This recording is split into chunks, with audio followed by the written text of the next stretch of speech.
Muy buenas tardes a todos y bienvenidos al canal. Muy buenas Innotit, buenas Warrior, buenas de Brakix, sí.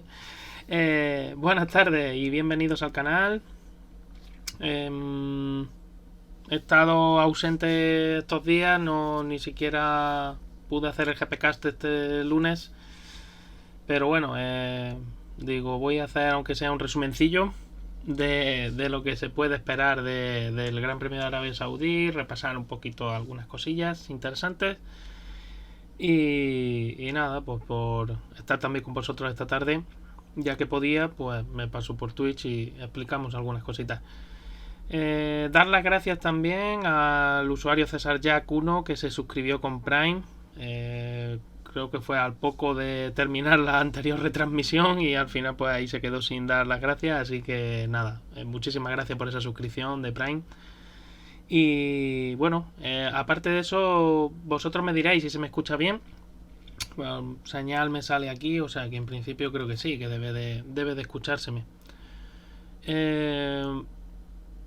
Así una reflexión para empezar la tarde sobre lo que puede suceder o no en el Gran Premio. Realmente el circuito es bastante diferente. Gracias de Brakix. Realmente el circuito es diferente. Muy diferente a Bahrein. Y aunque tengo por aquí la lista de Pirelli, creo, ahora la buscamos. Y aunque creo que los neumáticos son parecidos a los de Bahrein, aunque no recuerdo, ahora a lo mejor me llevo una sorpresa. Es verdad que este circuito es muy diferente. Este circuito exige velocidades muy altas y sostenidas. Por ese aspecto creo que coches como... Bueno, Red Bull va a ir bien. Eso ya... eso creo que no hace falta ser adivino ni tener una bola de cristal para darse cuenta de ello. Y probablemente Ferrari vaya también bastante bien en este circuito. O debería de ir mejor incluso de como fue en Bahrein. Los que me generan más dudas, y lo digo por esas velocidades puntas, sobre todo a partir del último sector, son precisamente Aston Martin y Mercedes. Por esa... Vamos a ver si fue solo exclusivamente por configuración de ala que escogieron para Bahrein, o porque son coches que realmente generan mucha carga aerodinámica, pero generan también algo más de resistencia aerodinámica de la que sería deseable. Si eso es así, realmente la fortaleza de esos coches estará en carrera. Pero claro, si no tienes la velocidad punta necesaria para poder adelantar, si no haces una clasificación muy arriba, te puedes ver en problemas. Te puedes ver en problemas con coches a priori que no tienen por qué ser tan buenos generando carga aerodinámica, pero sí pueden ser rápidos a una vuelta.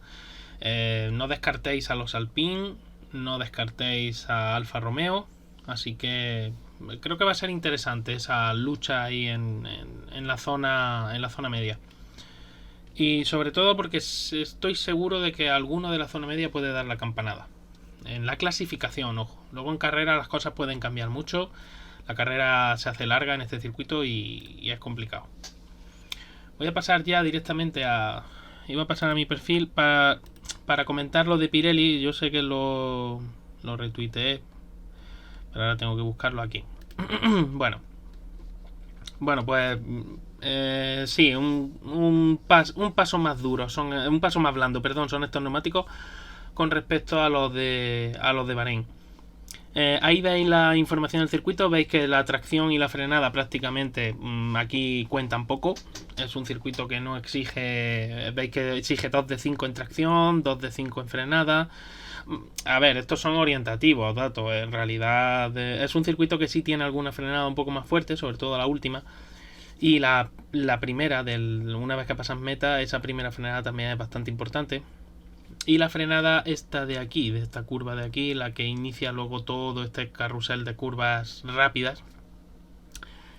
Veis la evolución de la pista, como todas las pistas de este tipo. La evolución es hay bastante evolución con respecto desde el viernes hasta el domingo, hasta la carrera. Y sobre todo porque es un gran premio que se corre Es un Gran Premio que se corre también al atardecer y de noche. Entonces, realmente hay cambios significativos. Entonces, todo eso hay que tenerlo en cuenta a la hora de los reglajes del vehículo. Veis que la exigencia lateral es un 3 de 5. Sobre todo es por el ya una vez que se encara hacia la zona ya del segundo y del último sector. Pero realmente es un circuito que más que carga lateral exige bastante velocidad punta. Y esas son mis dudas con respecto a Aston Martin, que yo sé que vosotros queréis saber cómo le vaya a Fernando y cómo le vaya a Sainz, ¿no? Pero realmente las dudas me las genera el tipo de circuito. Y luego los neumáticos son un paso más blando. Vamos a ver cómo se comporta el Aston Martin, cómo cuida. Ya vimos que con el C3 no lo cuidaba. Perdón, no es que no lo cuidara, sino que le costaba un poquito más manejarlo al principio. Luego ya le iba sacando más rendimiento al neumático conforme iba pasando el relevo, pero al principio le costaba un poco más. Vamos a ver cómo se comporta con ese C4. También es verdad que los reglajes para Arabia, como estáis viendo, son muy diferentes a los reglajes que te exigía Bahrein.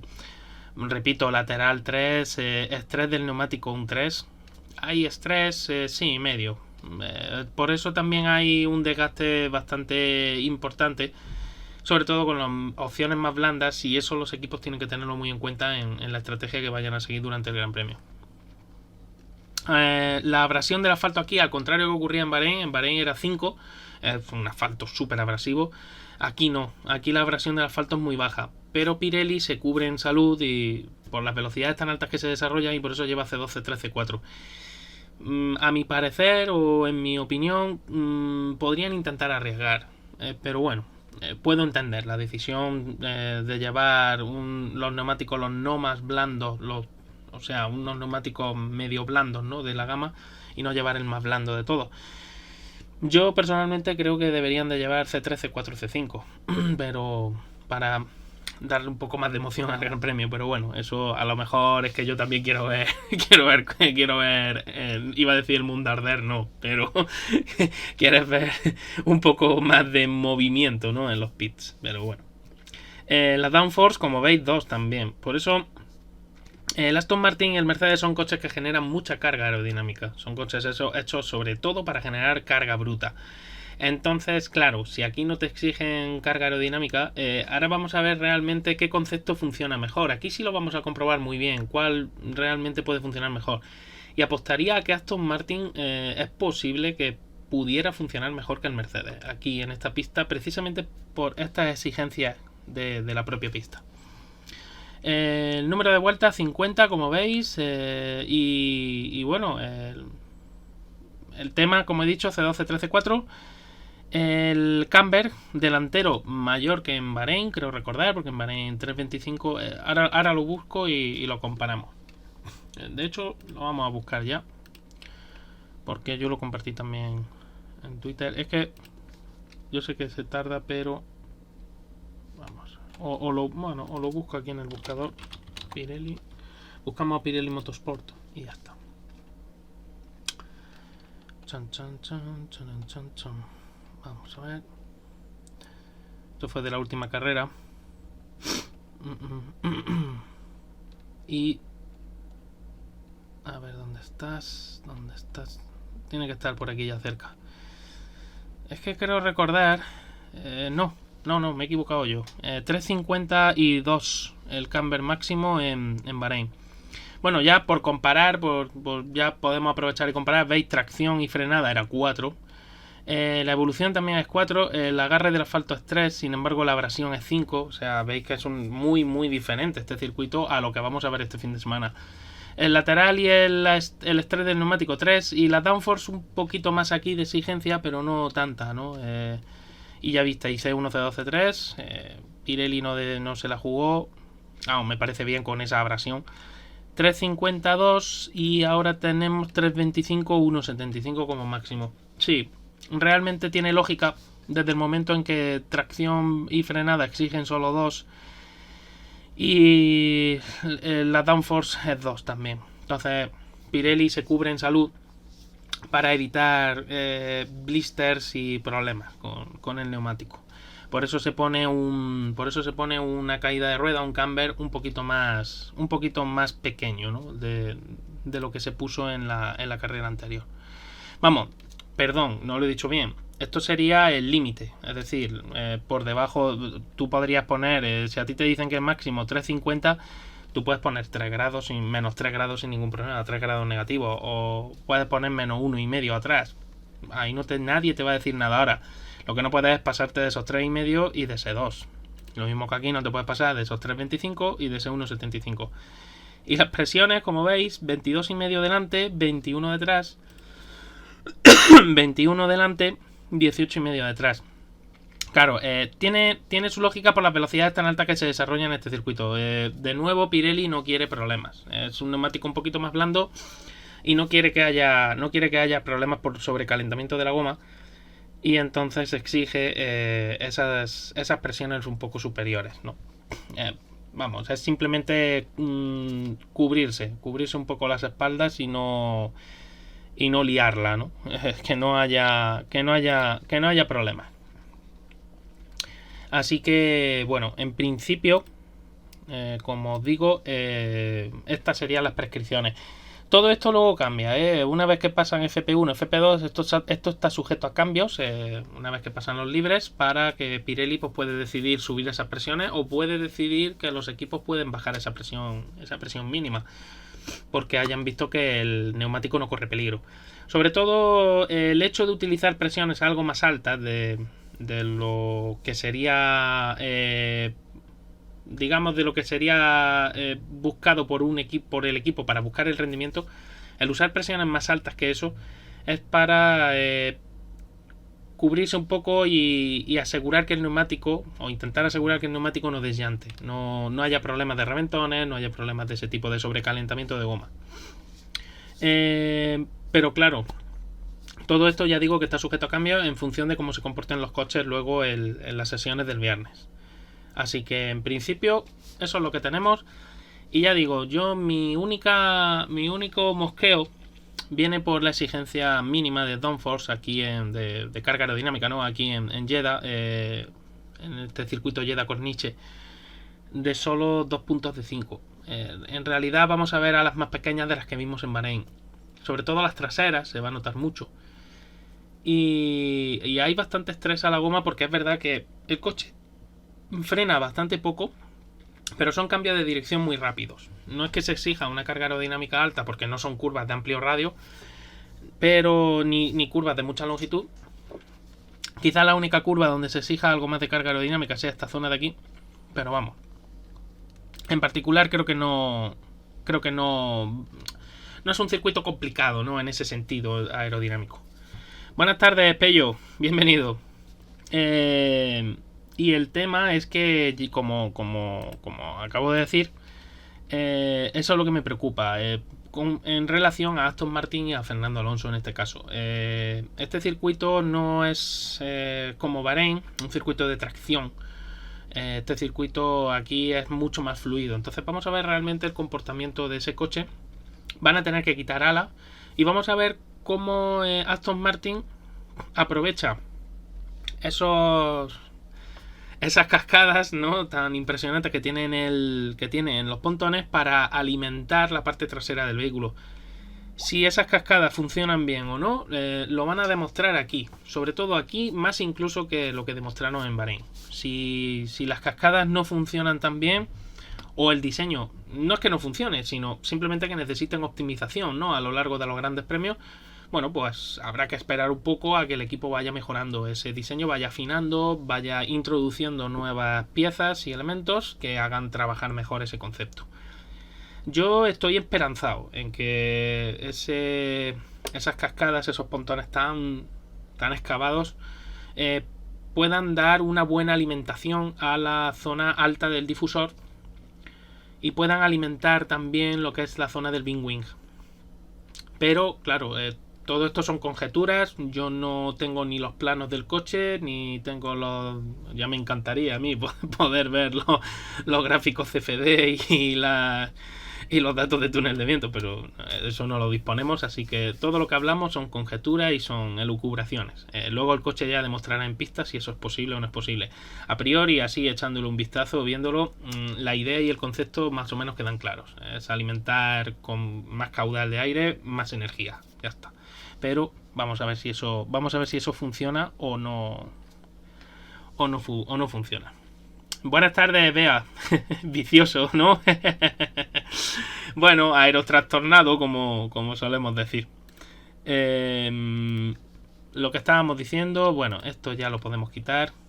Este es el de... Vale, este es el de Bahrein. Esto ya también lo podemos quitar.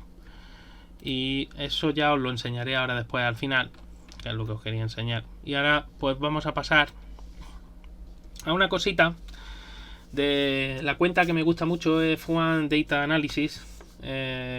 Os lo recomiendo que la sigáis, todos aquellos que queráis estar al tanto de datos, de velocidades, datos de GPS, gráficas de rendimientos, etcétera, más o menos. A ver, no... Todas estas gráficas y todos estos datos no son fidedignos al 100%, pero te pueden llevar a hacerte una buena idea de cómo está cada coche, ¿no? De dónde está cada coche más o menos. Ahora mismo llevamos solo una carrera, que con todo lo que ha sucedido desde que se terminó el Gran Premio de Bahrein pareciera que lleváramos 4 o 5 carreras, pero solo llevamos una. El tema, como digo, esta cuenta la recomiendo muy mucho, y bueno, el gráfico que os estoy enseñando de esta cuenta es del año 2022, de cómo empezó el año 2022. Quiero que os fijéis que no, o sea, que lo ideal sería mantenerte en la, digamos más o menos donde la zona de Red Bull, incluso más abajo de donde está Red Bull, ¿no? Sería realmente lo ideal, y un poco por encima de donde está Ferrari. Eso sería como dirían por ahí, ¿no? Eso sería la leche.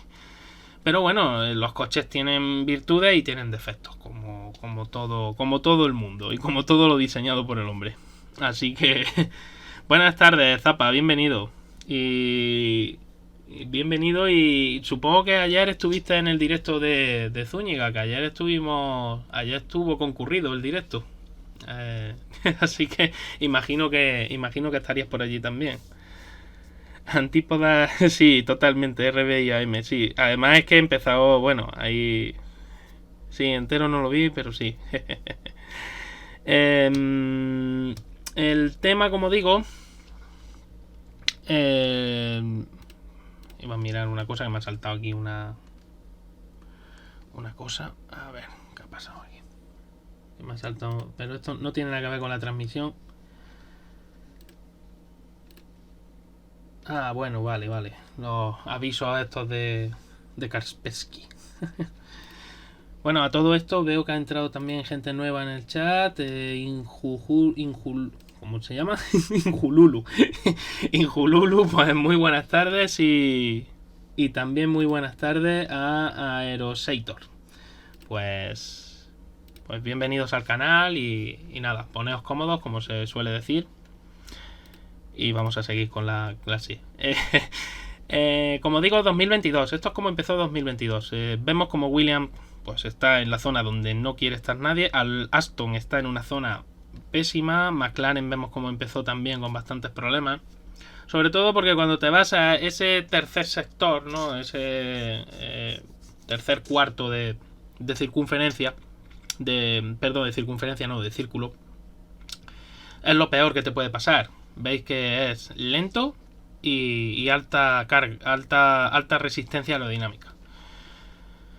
Esto es correlación con eficiencia muy baja o con eficiencia baja, y Aston pues estaba en la ruina, básicamente. Dicho mal y pronto, Aston estaba sumido en un problema y muy serio. Sin embargo, vimos como Red Bull, aunque no generaba tanta carga, y ahí estaba la diferencia con Ferrari. Ferrari era muy rápido y no era tan eficiente, pero Ferrari generaba bastante más carga aerodinámica. Vemos como Mercedes no estaba tan lejos de Ferrari, pero le faltaba. Y sobre todo veis como la zona media, Alpine, Haas, Alfa Tauri, tenían baja resistencia aerodinámica, y bueno, eran relativamente rápidos. Y bueno, estaban bastante cercanos luego en rendimiento como se vio. Esto, repito, estamos hablando del inicio del año anterior, de la temporada 2022. Si nos venimos a 2023, ya este os lo enseñé ya en un anterior directo, pero lo vuelvo a enseñar. Vemos que la que está en problemas es AlphaTauri. AlphaTauri, y bueno, en Bahrein no le vino mal dentro de un orden porque digamos que la potencia del motor Honda pues le compensaba, ¿no? Pero tuvo problemas y serios. McLaren vemos que está en una zona y Alpine no está tan mal como McLaren, no está tan mal como Williams, pero más que mal Williams, lo que está sobre todo es que no genera tanta carga, ¿no? Pero bueno, Williams no estaba tan mal. Alfa ya veis que tampoco está... Veis que la foto ha cambiado un montón con respecto a la anterior, ¿eh? Veis que Alpine, Haas, AlphaTauri, Alfa Romeo estaban en una zona relativamente buena. Williams, sin embargo, estaba en una zona bastante más mala. Y sin embargo, ahora Williams no es que esté bien, pero no están tan mal. Haas han empezado bastante mejor que el resto de sus competidores. Alpine está regular, simplemente regular. Sin embargo, ahora vemos cómo ha cambiado la cosa. Cómo Red Bull sí se acerca a un poco más de generación de carga aerodinámica. Y como Ferrari esta vez utilizó más una alta eficiencia, ¿no? Entonces digamos que generaba menos carga. Veis que es más lento que Red Bull. Pero a cambio era más eficiente. Y veis que Mercedes y Aston Martin están prácticamente en el mismo sitio. O sea, Mercedes y Aston Martin están con un rendimiento súper parejo. Así que en realidad la foto ha cambiado con respecto al año pasado muchísimo. Sobre todo por el tema de Aston Martin. Eso hay que tenerlo en cuenta.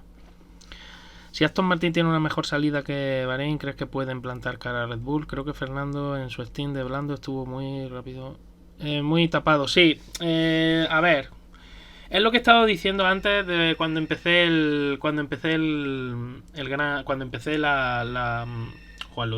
directo. El tema es que este circuito es muy diferente a Bahrein. En Bahrein teníamos un circuito donde el asfalto era muy abrasivo, donde se exige sobre todo mucha tracción, eventos de mucha tracción. Y en eso el Aston Martin es como el Mercedes, es un coche que cuida muy bien las gomas en ese sentido y que además las hace trabajar muy bien. Entonces es un coche que sale disparado de las curvas.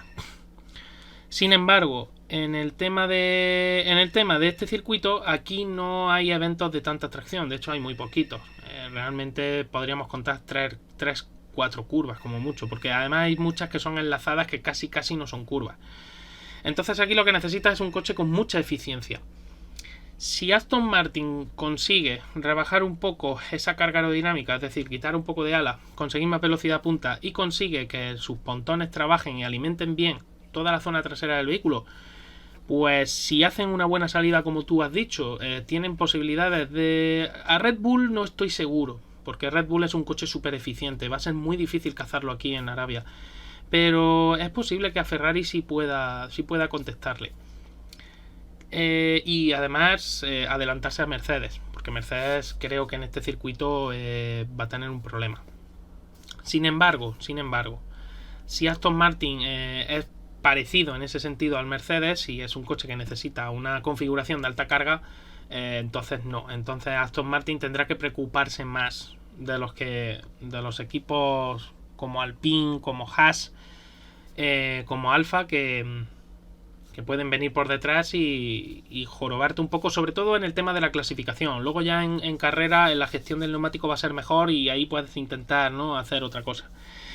Pero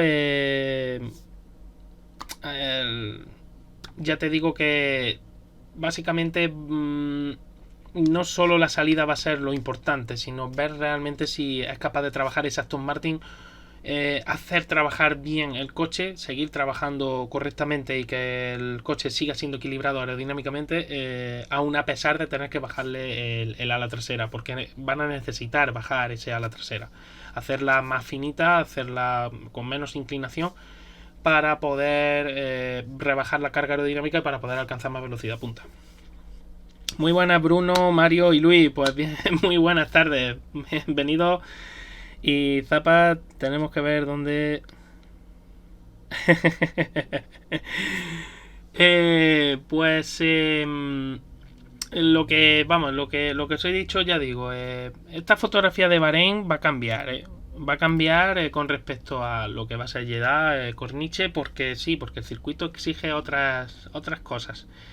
Realmente llevan un neumático algo más blando. Yo creo que Aston Martin hubiera tenido más posibilidades. Aston Martin y Mercedes, los dos, ojo. Si Pirelli hubiera llevado la gama más blanda. Pero bueno, que todo esto son conjeturas. Luego después pueden ocurrir. De hecho, las carreras son muy largas. Pueden ocurrir, suceder cosas como las que os voy a enseñar ahora. Que aquí tenéis. Bueno, pues el pobre Charles Leclerc, que no gana para disgusto en este inicio de mundial. Ha tenido que cambiar la centralita electrónica, entonces penaliza de nuevo y pues tiene una penalización en la parrilla de salida. Así que nada, ha empezado el año, como se diría, fenomenal. Así que bueno, creo que si los equipos, vamos, es una oportunidad muy buena. Primero para Carlos Sainz de conseguir más puntos y segundo para Fernando para tener una plaza menos por la que luchar, ¿no? Luego en clasificación. Ya digo que lo único que del Aston Martin que me tiene algo más, digamos, con la mosca detrás de la oreja es precisamente su rendimiento en circuitos de este tipo, en circuitos de mucha eficiencia aerodinámica. Creo que al Aston Martin le falta esa eficiencia aerodinámica que sí tiene Ferrari y Red Bull. Y bueno, eso ya veremos a ver luego. Ya veremos a ver luego cómo lo van solucionando a lo largo del año, porque bueno, a priori tú puedes seguir evolucionando. Otra cosa es que el concepto ese de los pontones sea, como los ingleses denominan, draggy, que genere más resistencia aerodinámica de la adecuada y que por concepto ya tengas que ir a morir con eso. Pero en principio vamos a esperar y vamos a ver cómo evoluciona todo. 10 posiciones de momento, Zapa, gracias. Sí, si no cambia nada más, claro. Si tiene que cambiar alguna otra cosa, espero que la batería también decían que al final leí que sí se había dañado, otros decían que no lo sé. Yo creo que no, yo creo que el problema no fue la batería, el problema es la gestión electrónica, fue lo que falló y Ferrari tendrá que ver por qué. ¿Cómo ves que afectará la marcha, ¿no?, de Sánchez? Sí, la evolución del coche. En la de este año no debería de afectar, o por lo menos, mejor dicho, más que de este año, de los primeros 6 meses. Quiero decir, vamos, yo no sé cómo trabaja, o sea, exactamente qué planificación han hecho en Ferrari, pero sí puedo decir que en una empresa se hacen esas planificaciones a medio y largo plazo y las planificaciones se hacen semestrales y trimestrales. Y en Fórmula 1 no son muy diferentes en eso. Tú tienes una planificación diaria, tienes planificaciones semanales y planificaciones trimestrales y semestrales. Entonces, en estos primeros 6 meses, donde ya sabe cada equipo que cuántas horas de túnel de viento y de CFD tienen disponibles, realmente la evolución de ese coche, del SF23, porque se haya marchado este señor de Ferrari, no debería de afectar en absoluto. Y repito, en estos primeros 6 meses. Los siguientes 6 meses también deberían de estar planificados porque más o menos hace una planificación general.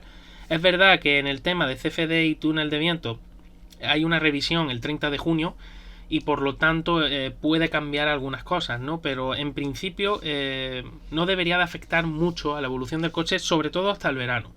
Una vez que llegue el verano, que pasemos el verano, no sé lo que hará Ferrari. No sé si harán lo que otros años, que abandonan el diseño de este año y ya se ponen con el del que viene, o el coche resulta que fuimos muy precipitados y resulta que el coche ha ido evolucionando, mejorando y está luchando. Pues seguirán apretando, de eso no me cabe la menor duda y ya veremos a ver lo que sucede. Así que ya sabemos que Leclerc parte ya con 10 posiciones en la parrilla de salida. Y veremos a ver si no hay alguna más. En principio no debería porque lo que es el tema motor y el tema turbo y demás, a priori no deberían de haber sufrido daños. Ya veremos a ver luego lo que sucede. Y ahora os iba a explicar una cosita, porque sé que muchos estáis intrigados y también hay mucha gente que habla, ¿no? Hablábamos en los coches de la anterior generación, hablábamos de la vorticidad como sellante del fondo. Y bueno, eso era posible porque era un fondo plano. O sea, se utilizaba o mejor dicho, se estrangulaba el flujo en la parte inferior del monoplaza, de manera que lo que se intentaba evitar era que entrara aire precisamente. Utilizando la bandeja del T, utilizando los bargeboard y utilizando el vórtice I250. El famoso vórtice I250 que se generaba en el ala delantera, que recorría la silueta del vehículo hasta pasar por los laterales del pontón en la parte baja para sellar la entrada al fondo plano del coche hasta el 2021 fue así. Y gracias a esa vorticidad se conseguía hacer como un modo de sello para que el aire con alta presión que viaja aguas arriba y el aire con baja presión que se encuentra debajo del coche pues no contactaran o no hubiera una interacción fuerte entre esos dos flujos aerodinámicos. Con la introducción de los coches con efecto suelo con canales inferiores, eso no es posible, porque si tratamos de utilizar vorticidad en la parte inferior, es decir, si nosotros consiguiéramos o utilizáramos, mejor dicho, como me dijeron, no utilizar un vórtice I250, en este caso no sería posible o no sería recomendable, porque el I250 es un vórtice con mucha energía, muchísima energía, que gira en el sentido antihorario, en el caso de esta foto de abajo, ¿no? del Aston Martin.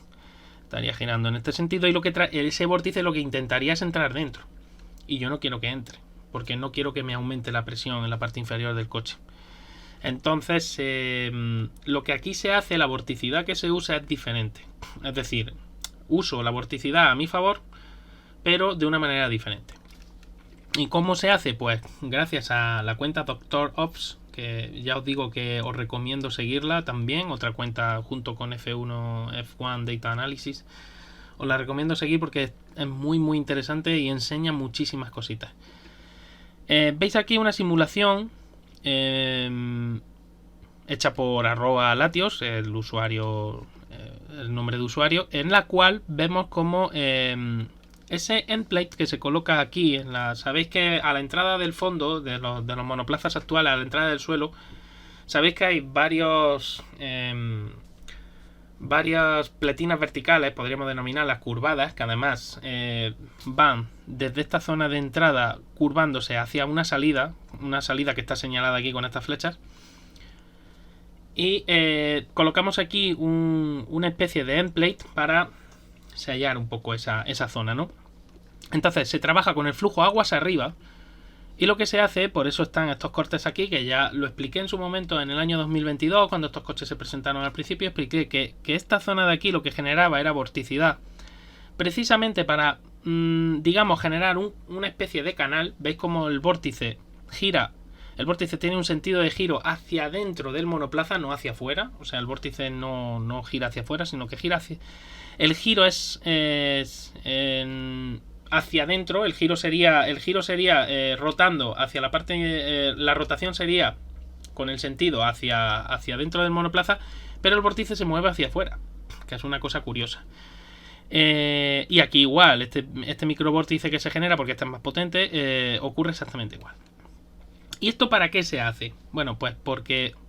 Y ahora después os pondré la imagen que puse en el último directo que hice, anterior a este, para que veáis cómo funcionan realmente esas pletinas y cómo se potencia el trabajo de esas pletinas. Son las que ya la FIA en su maqueta ya colocó, y de hecho los equipos ese diseño lo han variado muy poquito, esas pletinas inferiores, pero en la parte superior los equipos sí han trabajado mucho las formas para que con esa vorticidad me ayude a hacer de escoba de ese aire que sale de la parte inferior, que yo estoy vaciando en la parte inferior de mi monoplaza para succionar, o sea, para conseguir bajar todavía más la presión y que el coche se pegue al suelo.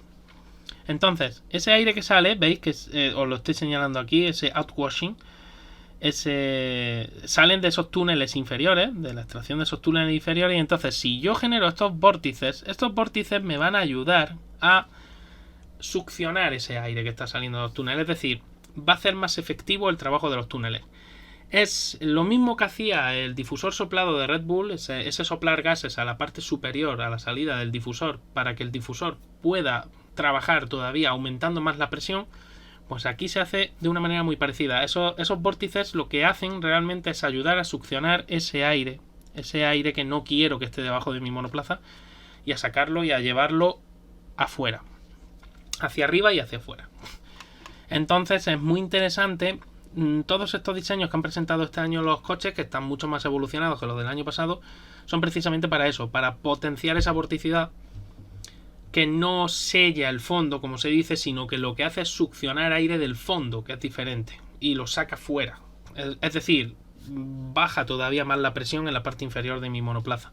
No interactúa con los canales inferiores, pero sí interactúa con los canales que generan esas pletinas. O sea, no con los canales principales, quería decir, sino con esos canalitos que tenemos en esas pletinas para sacar ese aire. Ese aire no lo quiero yo ahí abajo. Os lo pongo en la os lo pongo en la imagen, que la tengo preparada para que veáis a lo que me estoy refiriendo. A ver si la encuentro por aquí. Aquí está. Esta es la imagen que os enseñé en el último directo, en el cual os expliqué que en esos Venturis es realmente donde se realiza ese efecto suelo, ¿no? Ese acelerar el aire por el principio de Bernoulli. Ya sabéis que si la sección de paso disminuye indefectiblemente y por el principio de conservación de la energía, tiene que haber la misma energía a la entrada que a la salida. Luego, por lo tanto, si he perdido presión, tengo que ganar velocidad. Punto. Así que en este caso se gana mucha velocidad. Y estos canalitos que se generan aquí exteriores, lo que hacen es sacarme aire. Aire que está entrando por aquí, que no me interesa, que no lo voy a hacer pasar por el Venturi, porque no puedo hacerlo pasar por el Venturi físicamente, es imposible, porque no puedo sellar ese Venturi, no hay faldillas. Entonces lo que hago es sacarlo. Y esa vorticidad que yo os he enseñado, lo que hace es ayudar a que este aire salga aún más rápido, salga fuera, de una manera mucho más potente.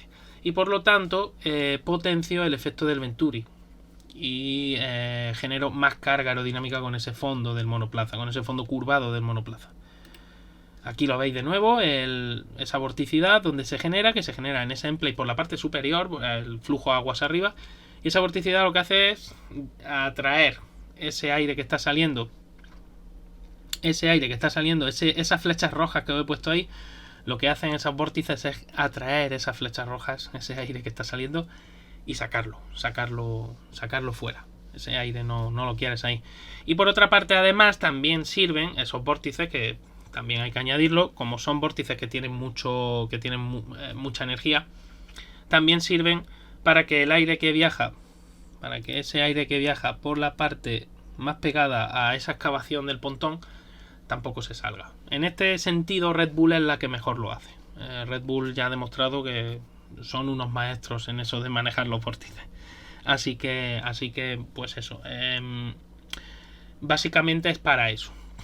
Se usa eso básicamente pues para ayudar al fondo a rebajar aún más esa presión inferior.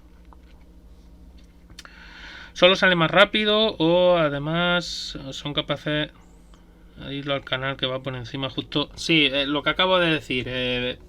Más que añadir, o sea, ese aire no lo van a añadir, porque ese aire se va a ver impedido para poder, o sea, ese aire se va a ver expulsado, mejor dicho, hacia la parte exterior del monoplaza, es decir, ese aire se va a escapar, que es lo que quieres realmente. Pero el aire que viaja por la parte interior de esa excavación, no había más fotos. Pero el aire, bueno, aquí tenéis esa pletina, ¿no? Bueno, el aire que viaja por esa parte interior de la excavación, que debe de venir, veis aquí en el McLaren, por ejemplo, esa excavación, o en el Aston Martin, esa excavación también. Ese aire yo quiero que se mantenga pegado a esa excavación del pontón y que no se salga de ahí. Y por otra parte, ese vórtice lo que va a hacer es que ese aire inferior que ha salido de esos canales curvados del fondo, no del canal principal, no del Venturi, porque del Venturi no ha salido ese aire, me lo saque y ese aire no interactúe, porque yo no quiero que ese aire interactúe con el flujo de agua arriba que viaja por la parte superior del fondo. Estos fondos son fondos de efecto suelo, sí. El efecto suelo efectivamente sigue siendo igual porque es un fenómeno físico que ocurre con cualquier objeto que se desplaza muy cerca del suelo y es capaz de estrangular el flujo que viaja por su parte inferior a una velocidad lo suficientemente alta. Pero os recuerdo, lo mismo que dije en el último directo que hice allá por el viernes pasado, que no funcionan exactamente igual que los coches de finales de los 70 y principios de los 80. Aquellos coches eran los famosos coches ala y en realidad era eso, los pontones, la estructura interior del pontón era un ala invertida. Aquellos coches no disponían de un difusor al uso como sí disponen estos. Y además no tenían una entrada de aire como estos tan elaborada, con un venturi tan bien calculado, etcétera, etcétera.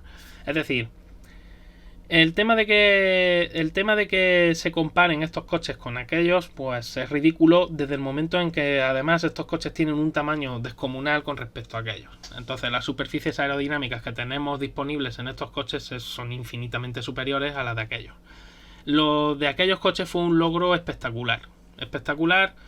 Lo que hizo Colin Chapman, porque era súper difícil trabajar con los instrumentos de la época, buscar la forma adecuada para hacer el venturi adecuado y sobre todo reforzar los chasis para trabajar con unas nuevas fuerzas G que hasta entonces no se habían visto.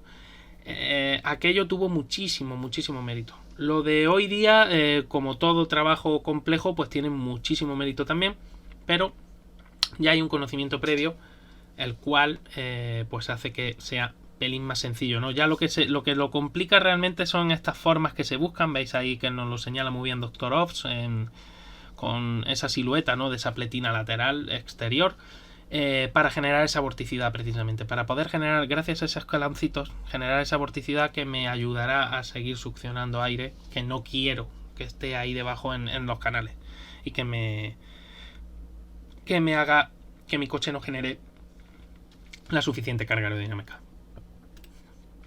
El tema de lo complicado que son estos bordes no lo tengo que comentar. Aquí veis el borde del Mercedes, del W14. Esta cuenta también Nicolas Carpentier, Nicolas F1. Os la recomiendo también, pone muchísimas fotos. Y aquí veis lo mismo. Ese borde del suelo, esa vorticidad y esta cuchara de aquí, lo que pretende es precisamente que el flujo que viaja por esta zona del Mercedes no se escape. Aquí tenéis este borde de esta pletina del borde, mejor dicho, porque esto es una pletina con los brackets exigidos por la FIA. También para lo mismo. El Mercedes trabaja de una manera algo diferente al resto de monoplazas debido también a esa configuración de pontones tan peculiar. A cambio tiene un volumen disponible en esta zona bastante mayor del que tiene el resto de monoplazas. El problema del Mercedes es que luego no es capaz de barajar bien esos flujos y al final pierde rendimiento y aumenta la resistencia aerodinámica. Entonces eso es un problema también que tiene Mercedes que parece ser que con este diseño no van a poder solucionar, al menos de momento, y seguramente por al final tengan que dar su brazo a torcer y volver a un diseño más convencional. Una lástima porque me parecía una vía bastante interesante, pero bueno, al final estos son apuestas y si te sale mal, pues si te sale mal, pues te tienes que aguantar, no te queda más remedio. Así que ya está, eso por parte de Mercedes. Esto es una foto interesante, esto no es de aerodinámica, quería enseñaros lo que ya me enseñaron hace un tiempo, que no era pan de oro, se denomina foil, es una capa de oro, no exactamente pan de oro, la cual es aislante térmico, se usa como aislante térmico, lo mismo que el foil plata, se usa también como aislante térmico para la fibra de carbono, aquí en el asiento lo mismo, lo que pasa que aquí se usa el oro, que tendrá un coeficiente de transmitancia térmica diferente este foil, imagino que mayor capacidad de aislamiento que de la que tiene el otro foil. Y bueno, se coloca en el asiento, veis, por la cara inferior, el piloto iría montado por la parte interior Y bueno, es una curiosidad que os quería enseñar, pues para que vierais que los asientos no solo hay que fabricarlos y forrarlos, sino que luego también hay que aislarlos del calor que genera el monoplaza. Sobre todo en esta zona, el calor que genera el monoplaza y las baterías del monoplaza, porque las baterías están situadas un poco más atrás del piloto. Hay que aislar muy bien esta zona precisamente para eso. Y otra zona que también hay que aislar es la parte baja del asiento, porque el coche roza mucho con la parte inferior del suelo y eso también lo va calentando. Así que, bueno, una curiosidad que quería compartir, con vosotros. Injululu pregunta: ¿el punto de presión generado por el efecto suelo intenta que sea en el mismo punto que el... No, nunca. Eso no. A ver, en el caso del efecto suelo voy a poner la imagen que tenía yo del anterior directo. En el caso del efecto suelo, en el caso de los monoplazas modernos, ojo, hay dos puntos hay dos puntos en los que la presión sufre un cambio fuerte. El punto principal, bueno, mejor dicho, la sección principal donde sucede eso son los Venturis. Esos Venturis que os he señalado ahí en amarillo. Ahí es donde sucede ese cambio de presión fuerte, ¿no? En la parte inferior con el flujo de aguas abajo. Y luego hay un cambio de presión también, pero al revés, es decir, pasamos de una presión baja a de repente aumentar bastante esa presión para la salida del difusor en esa sección que se denomina crack pressure, porque hay un cambio bastante importante, hay un punto de inflexión y hay un cambio bastante importante de la presión del aire en ese momento. Gracias a ese crack pressure también todo el aire que está aquí con baja presión se extrae o sea, el difusor puede realizar una extracción más más potente. Dependiendo de cómo se diseñe esa sección, pues se puede tener más capacidad de succión por parte del fondo, es decir, los Venturi serán capaces de succionar más aire.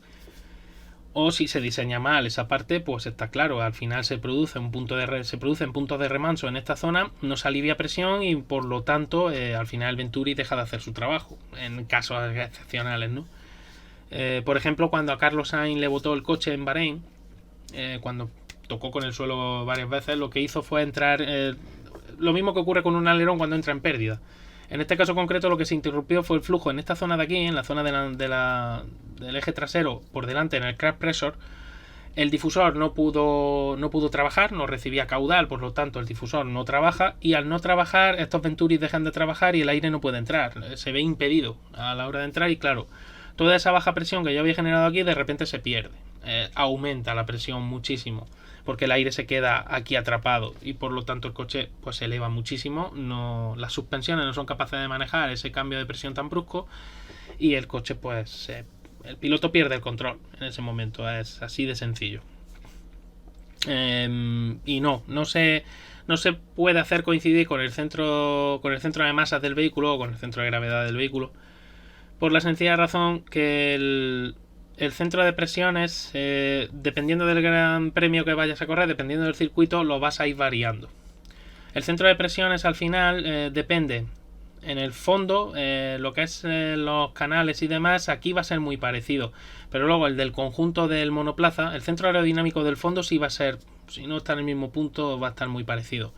Pero el centro de presiones del vehículo va a depender de la configuración aerodinámica que tú utilices. De sea la delantera, de sea la trasera. Y de aditamentos varios que puedas incluir o que tengas que quitar para reducir la resistencia aerodinámica del vehículo. Entonces al final tienes que jugar un poco con dónde colocas el centro de gravedad y dónde colocas el centro de presiones a sabiendas de que hay curvas que te van a requerir una configuración y hay otras curvas que te van a requerir otra a la hora del agarre mecánico y del agarre aerodinámico, claro. Entonces así es como juegas. Al final el centro de presiones y el centro de masa del vehículo en estático no van a coincidir en la misma vertical, van a estar siempre un poco desplazados el uno frente al otro. Lo que sí interesa es que no estén muy alejados el uno del otro en estático. Luego en dinámico van a estar continuamente cambiando de posición, por la sencilla razón de que el vehículo está sometido a fuerzas de inercia y que la generación de carga aerodinámica depende mucho de la velocidad a la que se desplaza el vehículo. Luego, por lo tanto, tienes siempre variación cuando el vehículo está en movimiento de esos centros de presiones y centro aerodinámico y del centro de gravedad, claro, del centro de masa del vehículo. Pero ya te digo, no coinciden exactamente en la misma vertical porque, bueno, debido a la reglamentación, debido a las necesidades que tienes de la dinámica del vehículo. En un vehículo de competición la estabilidad sí es interesante, pero lo que es muy muy interesante es que sea ágil. Luego, por lo tanto, tienes que cambiar, ¿no? esos centros aerodinámicos y esos centros de gravedad del vehículo, dependiendo del circuito y dependiendo de las condiciones a las que te tengas que enfrentar. Volviendo, bueno, esto es lo del foil, que ya os lo he enseñado antes. Volviendo a Twitter, aquí os quería enseñar esta foto también de Nicolás, porque me ha parecido muy interesante. Insisto mucho en que un ala, aquí por ejemplo vemos como el main plane de este ala inferior a priori da la sensación de trabajar con menos volumen de aire que el main plane en cuchara que tenéis aquí arriba. El plano principal del ala de arriba da la sensación de ser mucho más tocho, ¿no?, que el ala principal o el plano principal del ala de abajo. Sin embargo, la sensación también que da es que el flap superior en el ala de arriba, aunque también, claro, todo esto porque a la foto se engaña. Al final es todo cuestión de perspectiva, pero da la impresión de que aun siendo la cuerda muy parecida, porque lo digo por estos dos puntos, lo digo por una serie de... Sí es verdad que el ala superior, decimos, es que es de más carga o es de menos carga. Bueno, sí puede considerarse la de arriba a priori, a lo mejor utilizar una configuración de más carga y con la de abajo utilizar una configuración de menos carga, pero eso depende mucho del ángulo de ataque que usemos tanto en plano principal como en el flap superior. Y no tiene por qué, os lo repito y os insisto mucho en esto, no es condición sine qua non que el ala de arriba, al ser un plano principal más voluminoso, tenga que tener más carga aerodinámica per se que el plano de abajo. Ahora, una vez que ya comprobamos que aparte de ser más voluminoso, también a priori parece que sí, el ángulo de ataque es menor, ¿no?, en el ala de abajo que en el ala de arriba. Pues bueno, ya todo eso ya... Perdón, al revés. El ángulo de ataque es superior en el ala de abajo que en el ala de arriba. Lo estaba diciendo todo al revés, perdona. El tema es ese. El tema es que... bueno, a priori pues piensa y dices, vale, sí, están utilizando diferentes configuraciones. Pero ya digo... sobre todo es muy importante si en el momento, si puedes seguir los entrenamientos, sobre todo en entrenamientos, y puedes ver qué ala están usando, en qué momento y qué velocidades punta alcanzan, y fijándote que usen el DRS y que no lo usen, claro. Ahí sí te puede dar más pistas, porque un ala trasera de un Fórmula 1 tiene mucho que ver con la velocidad punta de ese Fórmula 1. Más incluso que el ala delantera y que otras configuraciones. El ala trasera es muy responsable de la velocidad punta del monoplaza. Es el muro al que se enfrenta la unidad de potencia del monoplaza a la hora de intentar ganar velocidad. Ese ala trasera es muy, muy, muy importante. Esto de Bryson Sullivan, de esta cuenta también que sigo, el tema de esta... Me ha parecido muy curioso que ha compartido el tuit de Albert Fábrega, de la cuenta de Albert Fábrega. El circuito ha cambiado la zona de detección del DRS. Sabéis que en 2022 tuvimos además una batalla ahí muy, muy curiosa entre Leclerc y Verstappen por no darse el DRS el uno al otro. Sin embargo, este año la detección del DRS va a ser a la salida de la curva, de la última curva. Entonces vamos a ver un comportamiento de los pilotos muy, muy diferente al del año pasado. Quizá hemos perdido un punto de picantito, ¿no?, de la carrera, pero vamos a tener a cambio algo un poquito más lógico, ¿no? O sea, pilotos apurando esa última frenada y no pilotos intentando no apurar y a ver si pasa el otro. La picaresca. Y por último, esto que os quería enseñar, que lo compartió Charlie conmigo y que, bueno, a mí estas cosas me encantan. Veis simplemente cómo tiran arrojan en un recipiente con diferentes fluidos. ¿Veis? Es una especie de chapa de metal, no sé de qué metal es, con diferentes agujeritos y demás para dejar pasar los fluidos. Muchísimas gracias, Sergio, por esa raid. Muchísimas gracias. Y muchísimas gracias también a Alex a Alex Cox por ese seguimiento. Y bueno, voy a poner otra vez la imagen porque se ha ido ahora. El tema, como os digo, veis diferentes fluidos, y chapas, veis, con diferentes objetos. Y la expansión del fluido. En este caso son líquidos. Los líquidos tienen mayor fuerza de cohesión molecular de la que tiene un gas, claro, como es lógico. Pero a pesar de eso se comportan igual, en el sentido de que un fluido siempre trata de ocupar todo el volumen disponible. En este caso, como se ha visto acelerado el fluido por culpa como se ha visto acelerado el fluido por culpa de la caída de esos objetos, gracias a la gravedad, aquí veis también otro comportamiento muy diferente. La realidad es que lo que quería que vierais es como la viscosidad del fluido y cómo esas fuerzas, ¿no?, de cohesión intermolecular pues hacen que salgan estas imágenes tan bonitas. Con agua limpia saldrían imágenes diferentes también. Y veis cómo los fluidos también están afectados por la inercia. Esto os lo digo porque cuando el aire atraviesa un monoplaza también le afecta esa inercia. Y hay que tenerla en cuenta a la hora de los cálculos, ¿no?, que hacen los equipos de las fuerzas aerodinámicas. Así que nada, espero que os haya gustado eso último. Bueno, he visto, espera, que he visto aquí que hay un montón de Alescov05, Bonempalme. Bonempalme, pues muchísimas gracias por ese seguimiento. Y Villeneuve126, muchísimas gracias también por ese seguimiento. Y veo que está por aquí Chris, buenas tardes. Y Chasis in the Middle, con Sergio hemos hablado de la Santana y Linares. Pues me alegro que hayáis hablado. Buenas tardes, Bonempalme. Y nada, pero bueno, por mi parte pues poco más que comentar. Ya os he dicho he estado hablando de mis impresiones del circuito, más o menos lo que esperar, y os he enseñado alguna curiosidad. Siento a los que habéis venido que Sergio ha mandado la raid y yo ya estoy también cerca de terminar, pero bueno. ¿Has podido ver el Aston Martin Valkyrie? Sí. Algún día tengo que hablar de ese tipo de coches.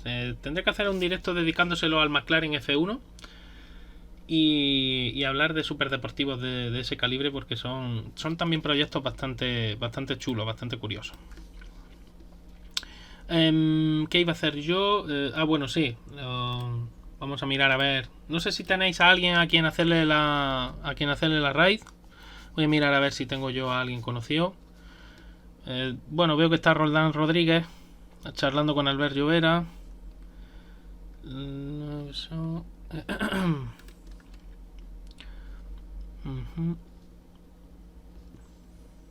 Si tenéis alguna sugerencia o queréis que os deje con Aero de Le Mans, estaría bien tocar. Sí, hice ya un directo con Charlie, hicimos comparando el MDH con LMH, las nuevas normativas. Estuvimos hablando de los coches que a priori se iban a presentar, que ya sabéis que ha habido al final Vanwall sí ha ido adelante, y Sota Fraschini es el que no sé si al final ha presentado el coche o no, por lo menos en Sebring creo que no está. Y bueno, esa es otra. Vamos a ver cómo son las cosas en Sebring. Por cierto, que en mi Twitter he compartido esto de Instagram, pero bueno, supongo que Autosport tiene que tenerlo. Vamos a buscarlo, a ver si en la cuenta de Autosport en Twitter la vamos a fusilar. Sí, aquí está, vale.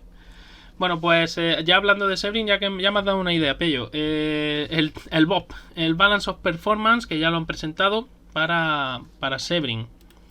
Y me ha parecido me ha parecido curioso porque Toyota, ya veis, solo puede máximo de 517 kilovatios de potencia en conjunto, peso de 1062 kilos y el sistema híbrido solo se puede a partir de 190 km por hora es cuando podrá usarlo. Por debajo de esos 190 km por hora es el motor térmico el que tiene que trabajar.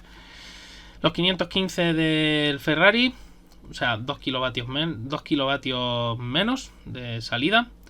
Sin embargo, algo menos de peso, 1057 kilos. Exactamente, aquí me voy a tener que disculpar un poquito. Esto más a modo informativo que otra cosa, porque realmente no entiendo completamente bien cómo funciona el BOP. De hecho, no sé si alguien entiende completamente bien cómo funciona el BOP. Pero bueno, es algo que está ahí y que todos los equipos lo saben y bueno, ellos ya actúan, ¿no?, en consecuencia. Ya lo veis, lo mismo, Ferrari tiene que... la parte híbrida empieza a funcionar, lo que es la parte eléctrica, recuperación de energía a 190 km por hora en adelante. El Peugeot, el 9X8, sin embargo, sí puede sacar 1 kilovatio más que el Toyota, 3 kilovatios más que el Ferrari, que eso en ganancia en potencia no pensáis que es tanto. Pero bueno, cualquier caballito que te den se nota.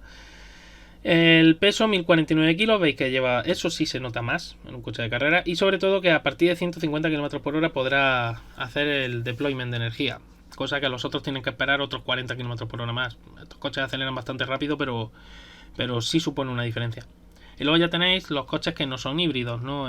Completamente el Glickenhaus, el Vanwall y el Porsche, que es un LMDH, que al contrario de lo que ocurre con los coches LMH, bueno, pues ya veis que no le limitan el Hybrid Deploy, no aparece aquí. Y debe ser precisamente por eso, porque no tiene limitación a la hora de usar el sistema híbrido, lo mismo que el Cadillac tampoco la tiene. Glickenhaus, que no es solo motor térmico, no lleva parte híbrida y veis que pesa menos, ¿veis? 1030, 1038 el Cadillac y 1048 el Porsche. Pues ya está. Hemos repasado ya el BOP para esta carrera en Sebring. Y a ver qué me ha pasado Pello. Lo voy a abrir. A ver si me deja. Bueno, vamos a abrir. So Cadillac has a hypercar hybrid for Fiat and its maker. Ah, curioso, han hecho un coche de radio control. No sé si puedo poner el sonido. Ah, vale, ya lo entiendo. Es que ya entiendo. Estaba leyendo mal, perdona. Sí. Bueno, eso lo hacen los LMDH. Ese arranque de los LMDH utilizan para arrancar el coche en toda la potencia eléctrica, ¿no? La MGUK. Entonces, eso lo vais a escuchar en todo. Y yo ya me voy despidiendo de vosotros. Muchísimas gracias por los nuevos seguimientos. Muchísimas gracias por el apoyo que le dais al canal. Las gracias a Sergio de nuevo por hacer la raid, a PNZ. Y nada, no sé cuándo podré volver a hacer vídeo. Voy a intentar, si Charlie hace el directo de la carrera, voy a intentar estar con él, si no puede ser en imagen, al menos en sonido. Y vamos a ver si la semana que viene pudiera hacer otro directo, ya charlando con las conclusiones que nos haya dejado el circuito de Jeddah-Corniche. Así que, lo dicho, muchísimas gracias, chicos.